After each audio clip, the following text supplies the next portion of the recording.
नमस्कार दोस्तों, मैं हूं रोमियो राठौड़ और आप देख रहे हो the voice of blue city. इस वक्त मैं खड़ा हूं राजकीय उच्च माध्यमिक विद्यालय चेरई के अंदर। जो मेरे सामने करण लीलावत है, जो राजकीय उच्च माध्यमिक विद्यालय, इसी विद्यालय का जो पूरे जोधपुर जिले में प्रथम स्थान प्राप्त किया है, जो उनसे आज रूबरू करवाते हैं। करण जी, बताइए, आपने जो आपका फैमिली बैकग्राउंड है, जो गरीब होते हुए भी आपने सरकारी विद्यालय के अंदर पढ़ाई करके जो इतना अंक हासिल किया, जो जोधपुर जिले के अंदर आप प्रथम आए, उसके बारे में आपका क्या कहना है? मेरा कहना है कि मैं सबसे पहले तो अपने सभी गुरुजनों का धन्यवाद करना चाहता हूं, जिन्होंने समय समय पर मुझे ऐसा करने के लिए मोटिवेट किया। और मेरे माता पिता का भी मैं धन्यवाद करना चाहता हूं, जिन्होंने भी मेरा पूरा सहयोग किया। कई जो परिजन होते हैं वो खुद कहते हैं कि प्राइवेट स्कूलों के अंदर बच्चों को पढ़ाएंगे तो अच्छे अंक से हासिल होंगे, लेकिन आपने उन परिजनों की गलतफहमी को दूर कर दिया कि सरकारी विद्यालय के अंदर पढ़ के आपने जो जिले के अंदर प्रथम स्थान प्राप्त किया है। तो जो यहाँ का इस विद्यालय के अंदर जो पढ़ाई का स्कोप है वो किस प्रकार है और कितने घंटे किस प्रकार से आपने पढ़ाई की?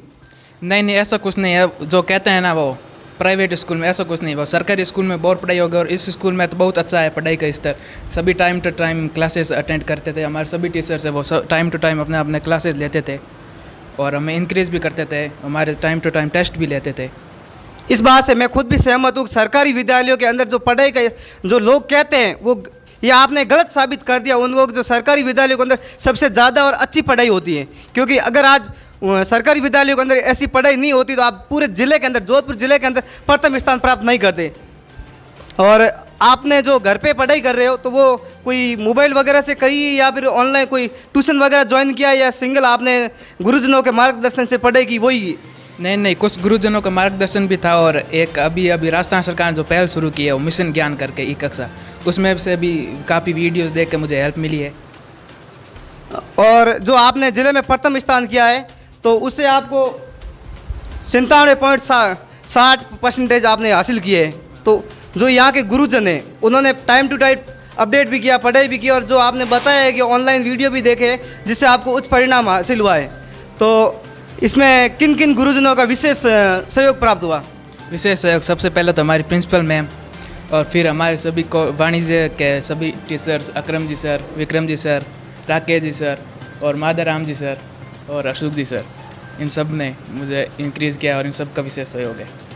इन सब के विशेष सहयोग के माध्यम से ये जो करण लीलावत है, जो जिले के अंदर प्रथम स्थान प्राप्त करके परिजनों और गांव का और विद्यालय स्टाफ का नाम रोशन किया है। तो इसके आगे हम आपको यहाँ के विद्यालय के स्टाफ से रूबरू कराएंगे और उनसे जानेंगे कि उन्होंने इस बच्चे को किस तरह ट्रेंड किया, ताकि जो जिले के अंदर प्रथम स्थान करना एक मामूली बात नहीं है, वो भी ग्रामीण स्तर में। और ग्रामीण सरकारी विद्यालयों से पहली बार ऐसा हुआ है कि एक पूरे जोधपुर जिले के अंदर प्रथम स्थान प्राप्त किया है। तो इन्होंने इन्हीं की मेहनत और लगन की माध्यम से ये करण लीलावत ने आज जो भी स्थान प्राप्त किया है, जो आज जिले में नाम रोशन करके जो इसको चारों तरफ से खुशियाँ मिल रही है, उनका श्रेय सबसे पहले अक्रम जी को आता है, जो विद्यालय के इनके व्याख्याता हैं। बताइए सर। जी, करण कक्षा 11 में इस विद्यालय में प्रवेश लिया था और शुरू के ही 15-20 दिन में हमें पता लग गया कि ये जो छात्र है बहुत प्रतिभाशाली है और हमने विशेष ध्यान दिया करण लीलावत पे। और वैसे पूरी क्लास पे हम ध्यान देते हैं, ऐसा कोई वैसा नहीं होता, पर करण पर विशेष प्रतिभाशाली बच्चा था, इस पर विशेष ध्यान दिया। और फिर कक्षा में विभिन्न प्रकार के हम कक्षा टेस्ट का भी आयोजन करते रहे। ठीक है, बार बार कक्षा टेस्ट के आयोजन से हमें ये पता लग जाता था कि बच्चे अच्छे मार्क्स ला सकता है। तो बीच में दिसंबर में राज्य प्रतिभा खोज परीक्षा भी हुई थी, इनमें पूरी समस्त कक्षा के विद्यार्थियों को आवेदन करवाया था। तो यही बच्चा राज्य स्तर की मेरिट में 7वां स्थान प्राप्त किया था इसी बच्चे ने। तो हमें लग गया कि ये बच्चा आगे स्टेट मेरिट में भी टॉप कर सकता है बोर्ड में। तो हमने इसको और टास्क दिया कि भाई आपको 100 में से 100 नंबर लाने हैं, यानी कि 100 के 100% बनाने हैं। तो बच्चे को टास्क दिया और बाकी अन्य बच्चों को भी और प्रेरित किया। तो हमारे साथ ही स्टूडेंट थे। वाणिज्य के प्रति रुझान घटता जा रहा है, तो ये बहुत हतोत्साहित होना है, बच्चे हतोत्साहित हो रहे हैं। सरकार को भी इसमें प्रयास करना चाहिए कि इसके अवसर खोलें वाणिज्य के क्षेत्र में। दूसरी बात, फिर इसका हम परिणाम देखकर, राज्य प्रतिभा खोज परीक्षा परिणाम देखकर हमने बच्चे के और भी टेस्ट लेने शुरू किए, विशेष ध्यान दिए, कुछ प्री बोर्ड परीक्षा भी आयोजन किए और अंततः हमें लग गया कि ये बच्चा 100 में से 100 यानी कि प्रथम रैंक हासिल कर सकता है। अब संभवतः हमें ये तो ज्ञात हो गया है कि राज्य ये ज़िले की प्रथम रैंक है, लेकिन माध्यमिक शिक्षा बोर्ड द्वारा अभी तक प्रथम रैंक घोषित नहीं की गई है और हमें ऐसा लग भी रहा है कि हो सकता है संभवतः राज्य में ये प्रथम रैंक पर हो। बहुत बहुत बधाई होगी, आपकी मेहनत और लगन की वजह से इस बच्चे ने एक ग्रामीण प्रवेश में और सरकारी विद्यालय का आपने और पूरे ज़िले का नाम रोशन करके विद्यालय का भी नाम रोशन किया है। तो आपको ये पूछना चाहता हूँ कि इस पूरे विद्यालय के अंदर जो आपके वाणिज्य वर्ग में कितने छात्र हैं और कितने प्रतिशत से उन्होंने परिणाम आया है? वाणिज्य वर्ग में अपने कक्षा 12 में 7 छात्र थे, उसमें से सबसे टॉप इसने किया 97.60% हासिल करके। दूसरे नंबर पे नयन राम था, वो भी इसके समकक्ष ही था, उसके 90% आए, उसने भी बहुत अच्छा एफर्ट किया था।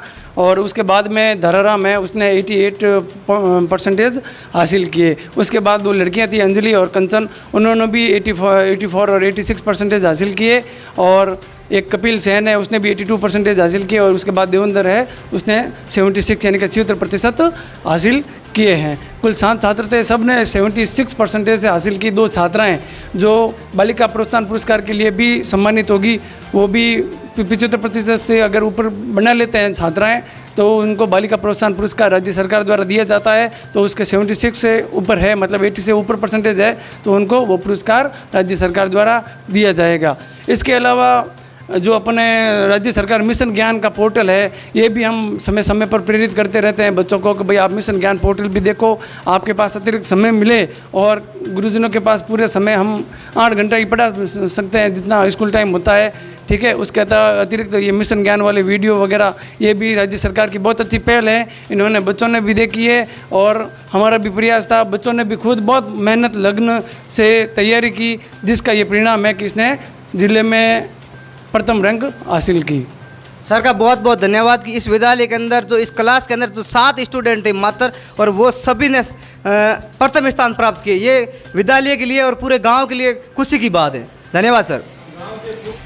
तो हमारे साथ में माताराम जी जो इंग्लिश के व्याख्याता है, उनसे आप बात करवाते और बता दें कि इस बच्चे के इंग्लिश में कितने अंक प्राप्त किए और आपने किस प्रकार से इनको जो रिवीजन वगैरह और पढ़ाई करवाई जिससे पूरे ज़िले में इन्होंने प्रथम स्थान प्राप्त किया।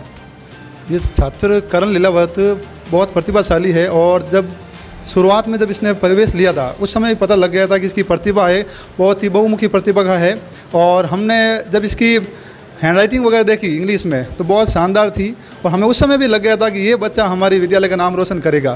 तो इसने 100 में से 97 अंक प्राप्त किए इंग्लिश में और बहुत शुभकामनाएं इसके पूरे परिवार को, इस विद्यार्थी को और समस्त स्टाफ को हमारे, जिन्होंने पूरी लगन और मेहनत से इन सभी बच्चों को अच्छे तरीके से पढ़ाया। और प्रत्येक महीने हमने इसके अलग अलग टेस्ट लिए, साप्ताहिक टेस्ट भी लिए, उनसे हमें ये लगने लग गया कि हाँ ये विद्यार्थी आने वाले भविष्य में एक इस विद्यालय का नाम, पूरे गांव का नाम रोशन करेगा। धन्यवाद सर। और मैं करण लीलावत से बताना चाहता हूँ, जो आपके इतने अंक अच्छे हासिल हुए तो आगे आपके भविष्य में क्या टारगेट, आप क्या बनना चाहते हो? अभी तो सस्पेंस है थोड़ा। करण लीलावत ने बताया कि अभी आप सबको सस्पेंस है कि कुछ भी नहीं बता सकता हो कि मैं आगे जाके क्या बनना चाहता हूँ और क्या नहीं। इनका टाइम और समय आने पर ये खुलासा करेंगे कि इनको भविष्य में आगे क्या जॉब करना, क्या नौकरी करनी है। नमस्कार। तो आगे की कड़ी में जो हमारे हिंदी के व्याख्याता सर है उनसे रूबरू करवाते हैं और उनसे जानते हैं कि जो करण लीलावत के बारे में ये क्या इन्होंने सोचा था और किस प्रकार से इन्होंने जो परिणाम घोषित हुआ है तो उसके बारे में किस प्रकार की इन्हें खुशी मिली है वो बताइए। हमें इसके परिणाम पर बहुत खुशी हुई। प्रतिभा इसमें खुद में थी और हमने भी प्रयास किया और उसी का ये जो फल है वो हमें मिला है। धन्यवाद सर। तो हमारे साथ है जो इस विद्यालय के प्रिंसिपल भी थे, रह चुके थे, तो वो बताएंगे इसके बारे में कि करण लीलावत के बारे में कि इन्होंने किस प्रकार से इस बच्चे को खुशी जाहिर की और क्या इनके भविष्य के बारे में ये बात करेंगे। करण लीलावत मेरे परिवार से यह लड़का और प्रतिभा इसके अंदर छिपी हुई है, लेकिन विशेष तौर से मैं धन्यवाद देना चाहूँगा इस विद्यालय के जो व्याख्याता और स्टाफ है, उन्होंने इस प्रतिभा को निखारने का भरसक प्रयास किया और उनकी मेहनत रंग लाई। और वैसे मैं भी इस विद्यालय का छात्र रह चुका हूँ। जो सर बता रहे हैं कि मैं भी इसी विद्यालय का छात्र रह चुके हैं और आज इसी विद्यालय के प्रिंसिपल और बीडीओ भी रह चुके हैं। और ये विद्यालय के लिए सबसे गौरवशाली और किस्मत की बात है कि जो एक खुद छात्र रह के भी इन्होंने जो इतनी ऊंचाइयाँ हासिल की है, और वैसे इन सर ने बताया है कि यही ऊंचाइयाँ जो ये करण लीलावत भी हासिल करे और भगवान करे इससे भी बड़ा पद इनको हासिल हो। प्रशासनिक सेवा में मेरी इच्छा है कि ये 3 वर्ष तक कॉलेज एजुकेशन प्राप्त कर ले, उसके बाद में उच्च शिक्षा प्रशासनिक सेवा में जाने का रास्ता एकदम साफ सुथरा हो जाएगा। इसके लिए हम भी सहयोग करेंगे। धन्यवाद sir. The voice of blue city समाचार पत्र डेली पढ़ने के लिए ये नंबर व्हाट्सएप ग्रुप में जोड़े। अगर हमारी न्यूज़ आपको पसंद आ रही तो प्लीज़ चैनल को सब्सक्राइब करें और वीडियो को आगे से आगे शेयर करें। धन्यवाद।